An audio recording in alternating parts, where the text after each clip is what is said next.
Nuke 12.2v1 continues on Nuke 12's themes of extending data in comp with new 2D and 3D format support, multi-shot review workflows, and features and updates to benefit individuals, teams, and pipelines. The USD file format is at the forefront of collaborative and non-destructive workflows, and with 12.2v1, we have taken the first steps in supporting USD files in Nuke by reading them in via the Read Geo node. This will allow users to start working with geometry data contained within USD files in Nuke, and has allowed us to implement some UI improvements to the Read Geo node to better support current and future USD workflows. For pipelines and companies already working with USD in Nuke, we are keeping our USD code open sourced, so that you can have the flexibility you need while still being able to benefit from future USD updates in Nuke. With support for USD in Nuke, we are looking to extend the data available to artists in comp in order to give them more creative options and better collaborative tools. While this is just the first step in integrating USD into Nuke's ecosystem, we are excited to see how compositors use USD and their wishes for future USD developments. In Nuke 12.2, we are introducing the ability for users to roam licenses for the Nuke family. License roaming will enable users utilizing floating license servers the ability to check out licenses for use on machines in a node-locked capacity for up to 30 days. This way you can work in a remote capacity and roam independently of a license server. The licenses can be checked out and returned easily through a new UI interface or by the setting of environment variables depending on your needs. This has been an often requested feature and something we are happy to be able to now provide and give greater flexibility to how you work with Nuke and help keep artists' eyes on the image no matter where they may be. For 2D file formats, we are introducing a new MOV reader and writer that replaces the previous 32-bit and 64-bit QuickTime read and write support with a more stable and performant system for working with QuickTimes on all platforms. This update introduces broader QuickTime codec support across all operating systems, including H.264 on Linux. This work stems from QuickTime support being removed from 32-bit applications by Apple, but with this new unified MOV reader and writer, users will have a wider choice of current and commonly used codecs, with easier and more consistent behavior without the need for any deprecated third-party software to be installed. For artists wanting to work with the latest cameras, we're including support for both Red and Sony SDK updates, allowing users to work with the very newest camera data.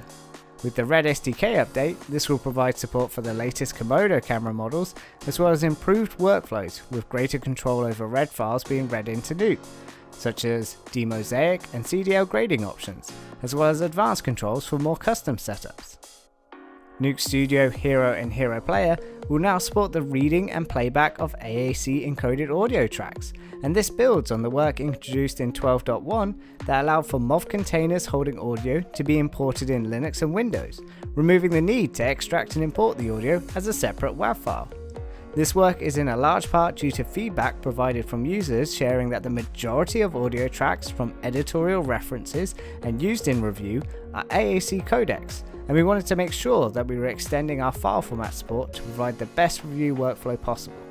With Nuke 12.2, we've extended the work on DNxHR support so that DNxHRs wrapped in MOV or MXF file types can be written out across the entire Nuke family, including directly from Nuke Studio, allowing you to create high-res HR proxies or deliverables from each of the applications directly.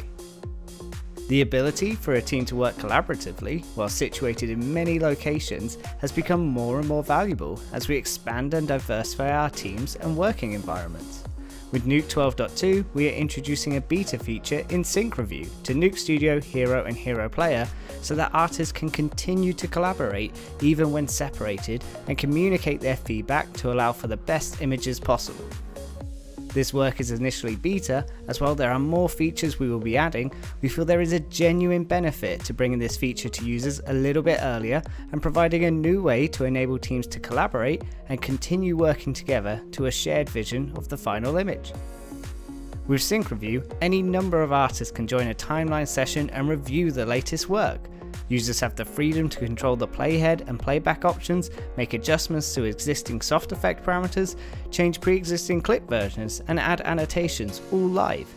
For other actions that are bigger editorial changes, like importing new footage, adding new clips to the timeline, or adding new versions and soft effects, we've included a push feature that updates other user sessions to match the local changes you've made. SyncReview is something we've been working towards based on the feedback from teams across the globe, and with this beta version, we're trying to introduce new features to you a little bit earlier than usual so that you can take advantage of the work while you need it most. With that, we'd also just like to celebrate that this is the first major feature release the Nuke team has produced since working remotely, with 3 maintenance releases helping us get up to speed.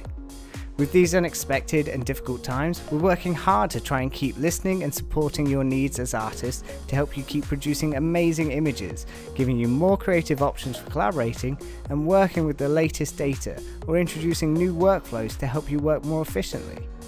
Thanks for being a part of the Nuke family, stay safe and happy comping!